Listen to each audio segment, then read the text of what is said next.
저희는 중국 하얼빈의 만방기치학교 W 시사토론 동아리 학생들입니다. 시사토론 동아리인 만큼 요즘 한국에서 크게 이슈가 되고 있는 소년법 논란에 관하여 조사하고 나누면서 준비하게 되었는데요. 비록 중국이란 땅에서 한국과 떨어져 살고 있지만 저희는 유학생의 관점에서 바라보며 더 나아가 한국의 청소년이라는 관점에서 소년법 논란에 대해 자신의 생각과 관점을 제시하고 나누는 시간 갖도록 하겠습니다. 네, 그럼 이제 본론으로 돌아가 이주연, 김성현 학생에게 묻겠습니다. 청소년 범죄는 왜 일어나는 걸까요? 저는 한국의 청소년, 사회, 그리고 가정 이 세 가지의 악순환 고리가 청소년 범죄의 원인이 될 수 있다고 생각합니다. 현재 한국은 취업, 취직난이 점점 심해져 결국 학부모들에게 결과지향적 마인드를 가져다주고 이러한 잘못된 인식을 가지고 아이들을 교육하는 부모님들이 많습니다. 그로 인해 가정에서의 인성교육과 가치관 교육이 잘 이루어지지 않는 상황입니다. 이러한 교육으로 인해 청소년들은 점점 자기중심적으로 변해가고 결국 과다 경쟁을 초래하게 됩니다.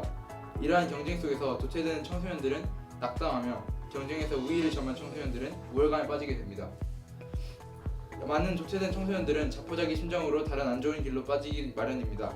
이러한 과정이 청소년 범죄를 일으키는 기초 과정 중 하나라고 생각합니다. 그 외에 학교에서 청소년 범죄 예방 캠페인이라고 하며 공무원분들께서 오셔서 하시는 교육은 정작 학생들에게 도덕성과 윤리성에 끼치는 영향은 그지 크지 않다고 생각합니다. 저는 이러한 이유들이 청소년 범죄의 원인이라고 생각합니다. 추가로 현재 한국의 청소년들은 과거와 다르게 저속한 신체화 사고로 인하여 계획적이고 치밀한 그리고 단체로 청소년 범죄를 저지르기도 하며 반면에 그렇지 않은 경우에는 인격적으로 미성숙하여 잠깐의 충동으로 인한 범죄를 저지르는 경우 또한 있습니다. 최근 SNS와 인터넷의 사용 증가가 악영향을 끼쳐 청소년들이 쉽게 범죄 수법에 접하게 되었습니다. 그리고 이러한 일들로 인해 청소년들이 분별력 없는 행동을 하게 되었습니다. 그 외에 현재 현행소년법을 보면 약한 법률, 가벼운 처벌들이 없지 않아 있습니다. 예를 들어 만 10세 이상에서 만 10세 이하까지는 어떤 중범죄가 발생하더라도 형사처분은 불가능하고 보호처분만 가능과 같은 소년법이 있습니다. 저는 이러한 이유들이 청소년 범죄의 원인이라고 생각합니다. 이런 원인으로 범죄들이 일어나는 거군요. 네, 그러면 그 다음은 남재영 2월 학생에게 묻겠습니다. 현행 소년법에 대해서 어떻게 생각하시죠? 소년법의 목적은 청소년이 건전하게 성장할 수 있도록 돕는 것에 있습니다. 청소년들은 아직 인격의 형성이 완전하지 못하기 때문에 형법이 아닌 소년법의 적용을 받는 것이죠. 하지만 최근 여러가지 사건들의 경우에서 볼 수 있듯이 청소년들이 소년법을 악용하려는 경우가 늘고 있고 또한 청소년 범죄의 재범률이 늘어나는 것으로 추세로 보아 소년법의 효과가 제대로 발휘되고 있다고 보기 힘들 것 같습니다.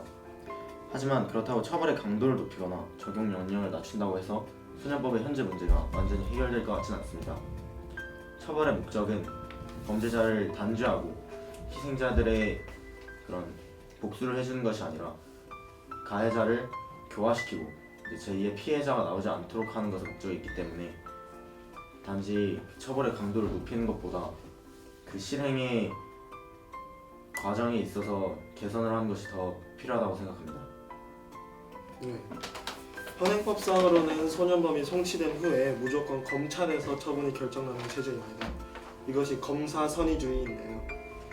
검찰이 처분을 결정하기 전까지는 실질적으로 소년범에게 아무런 일도 일어나지 않습니다.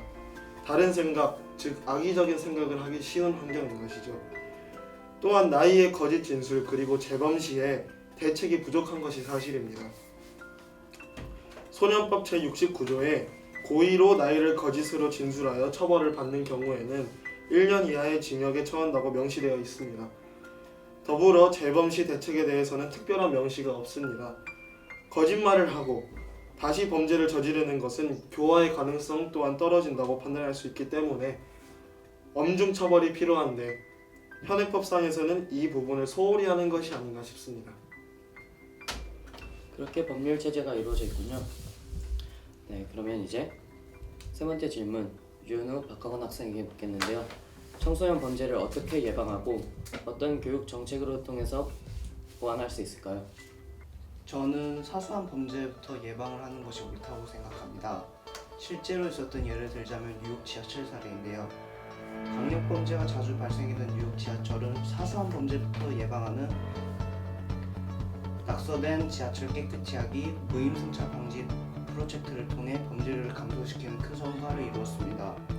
이 사례를 통해 알 수 있듯이 가정, 학교에서도 지갑, 비속어, 몸장난, 음주, 흡연 등 사소한 범죄 및 규칙을 엄격하게 지키고 따르는 것이 범죄를 예방하는 가장 기초적인 방법이라고 생각합니다. 또한 이미 대한민국의 소년원은 수용 인원을 초과한 상태입니다. 그러므로 저는 정부의 예산 지원을 통해 소년원 수용시설 개선, 청소년 상담 전문가, 심리치료사 배치 등이 필요하다고 생각합니다. 소년원이 범죄를 배우고 돌아오는 것이 아닌 청소년들이 사회로 복귀해 다시 건전하게 성장하도록 돕는 곳이 되어야 하는 것입니다. 이러한 정책들을 통해 청소년들이 범죄, 재범을 예방하고 교화를 통해 청소년들이 대한민국의 미래를 책임지는 귀한 인재가 될 것이라고 기대합니다. 사실 법을 집행하는 것도 중요하지만 범죄가 일어나기 전에 예방하는 것이 더욱더 중요합니다. 첫 번째로 대부분의 청소년들이 가장 많은 시간을 보내고 가장 많은 영향을 받는 곳이 바로 학교입니다. 그렇기 때문에 학교가 먼저 올바른 방향을 제시해 주어야 청소년들이 아파하지 않고 범죄가 증가하는 것을 방지할 수 있습니다. 그렇기 위해서 담임 선생님과의 진지한 상담 같은 사소하지만 중요한 것들이 학생들에게는 절실히 필요합니다. 청소년들과 선생님들과의 소통이 있어야 서로 자신들의 관점을 나눌 수 있기에 학생과 선생님들과의 관계를 다시 올바르게 세워나가야 하고 더 나아가 사회에서 학교의 인식을 바꿔나가야 된다고 생각합니다. 두 번째로 말씀드리고 싶은 것은 가정교육입니다. 학교 못지않게 많은 영향을 받는 곳이 가정이고 앞에서 말해주었듯이 과도한 경쟁의식 사회에 잘못된 가치관으로 인해 청소년들이 무엇이 옳고 그른지 분별하지 못할 때가 많습니다. 그렇기 때문에 가정에서의 보호와 세심한 교육이 절실합니다. 예를 들어 입시 경쟁과 사교육의 늪에서 허우적거리고 있는 대한민국의 학생들을 부모님께서는 격려해 주셔야 하고 또 정기적인 가족 모임을 통해 소통하는 것이 바람직하다고 생각합니다. 만약 이런 소통이 원활하게 이루어진다면 범죄율의 감소는 물론 더 나은 의식의 전환을 볼 수 있을 것입니다. 그런 방법이 있군요. 그럼 이제 남재영 양희범 학생에게 듣고 싶은 말 한마디가 있는데요. 한국의 어른들께 부탁하고 싶은 말 한마디가 있나요? 네, 저는 교육적인 부분에서 어른들이 조금 더 관심을 가져주셨으면 합니다. 이미 일어난 청소년 범죄들의 사례들을 보니 실제로 위기 가정의 청소년 범죄율이 높듯이 가해자가 자신의 가정에서, 학교에서, 친구와의 관계에서 등 자신의 환경에서 많은 영향을 받는 것을 볼 수 있습니다. 또한 현대 사회에서는 돈을 많이 벌고 성공하는 것에 집착하며 심지어 내 옆에 있는 친구까지 경쟁자가 되는 그런 사회입니다. 그리고 이런 사회에서는 당연히 청소년 범죄율이 점점 높아지기 마련입니다. 그러니 이제 어른들이 우리 청소년들에게 돈을 많이 버는 것, 성공하는 것을 강조하는 것이 아닌 무엇이 옳고 그른지 확실하게 알려주셔야 하는 진정한 교육을 해야 하는 그런 때가 아닌가 싶습니다. 하지만 우리 청소년들이 그런 교육을 받기에는 또 어른들도 그런 교육을 하시기에는 쉽지 않은 시대가 되지 않았나 싶습니다. 대부분의 교육은 학교 혹은 학원에서 이루어지고 또한 교사로부터 나온다고 할 수 있습니다. 하지만 학생인권 조례안이 시행되고 나서 진정한 교육을 하기가 더욱 어려워지지 않았나 생각됩니다. 물론 학생도 인권이 있습니다. 또한 중요합니다. 하지만 이 인권에 집중하다 보니 오히려 그 교사의 인권인 교권이 약해졌다고 생각합니다. 정말 옳고 그른 것이 무엇인지 교육해야 하는 이 시대에 인권이 더욱 중요시 되어 보니 교권이 약해지고 그러니 중요한 교육이 잘 되고 있지 않는 것 같습니다. 지금 우리 청소년에게는 인권도 중요합니다. 하지만 더 나아가 우리 청소년들에게 교육은 정말 필요합니다. 그러니 이 부분에서도 다시 한번 깊이 생각해 주셨으면 합니다. 네, 저는 현행법상 소년법을 악용하는 청소년들과 재범 시의 대책이 부족하다고 생각합니다. 이미 일어난 인천, 강릉, 부산 등의 사건들을 통해서도 볼 수 있듯이 우발적 범죄를 저지르는 청소년들도 있는 반면 법을 악용하는 청소년들도 상당히 많습니다. 검찰의 자료에 따르면 청소년 범죄 재범률은 매년 증가하는 추세입니다. 이미 일어난 사건들과 발표된 자료들을 보면 소년법 제69조가 개정되어야 할 필요성을 느낍니다. 거짓말을 하고 다시 범죄를 저지른다는 것은 반성의 기미가 없다고 판단할 수 있고 교화의 가능성 또한 떨어지기 때문에 더욱 엄중한 처벌이 필요하다고 생각합니다. 또한 가족 참여교육 조건부 기소유예제도 적극 검토할 만하다고 생각합니다. 청소년에게 가장 큰 영향을 미치는 것은 가정입니다. 가족과 함께 교육을 받는다면 그 어떠한 처벌보다도 교화의 가능성이 높을 것입니다. 실제로 목포검찰의 사례를 보면 이 제도를 통해 재범률이 10.4%에서 5.8%로 감소했습니다. 이 제도의 전국적 시행을 통해 더 많은 청소년들이 교화되어 사회로 복귀하기를 기대합니다. 또한 형법 제9조에서 14세 되지 아니한 자의 행위는 벌하지 않는다고 명시되어 있는데 이 부분에서는 연령 조정이 필요하다고 생각합니다. 이미 2003년에 헌법재판소에서 합헌이라는 결과가 나오긴 했지만 법 개정이 필요하다는 보충 의견이 있었습니다. 현행법상 우리나라의 법의 기준은 선진국인 독일의 법의 기준과 비슷하다고 합니다. 그러나 여기서 의문이 드는 점은 대한민국이 과연 선진국이라고 할 수 있는가라는 점입니다. 선진국을 결정하는 기는 경제 성장뿐만이 아니라 국민들의 의식과 제도의 성장도 포함되어 있습니다.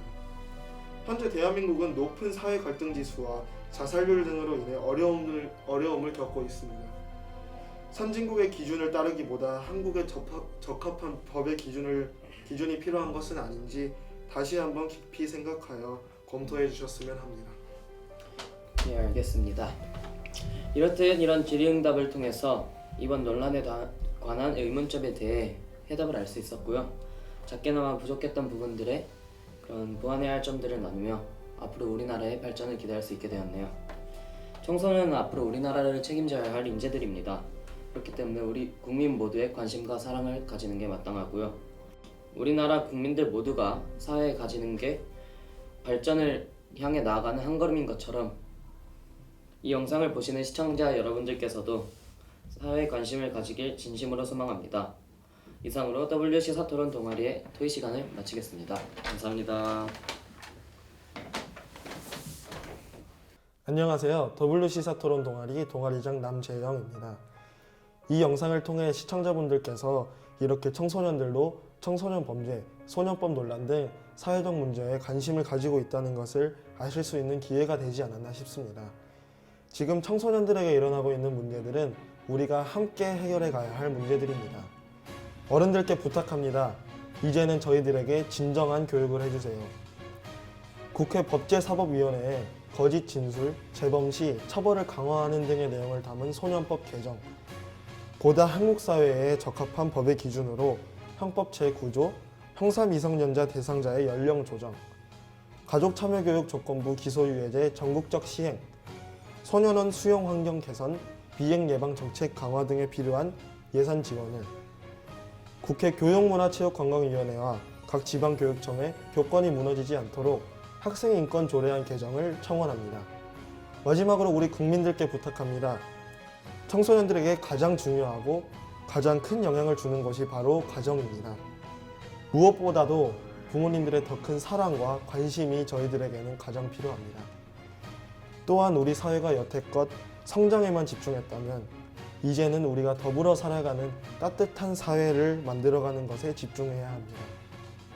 그리고 우리 청소년들, 사회 분위기가 만든 이기주의에 끌려가지 말고 지구촌이라는 이 큰 공동체 안에서 함께 살아가는, 또 다음 세대의 한국을 책임질 우리가 서로 경쟁자가 되기보다는 서로 진짜 친구가 됩시다.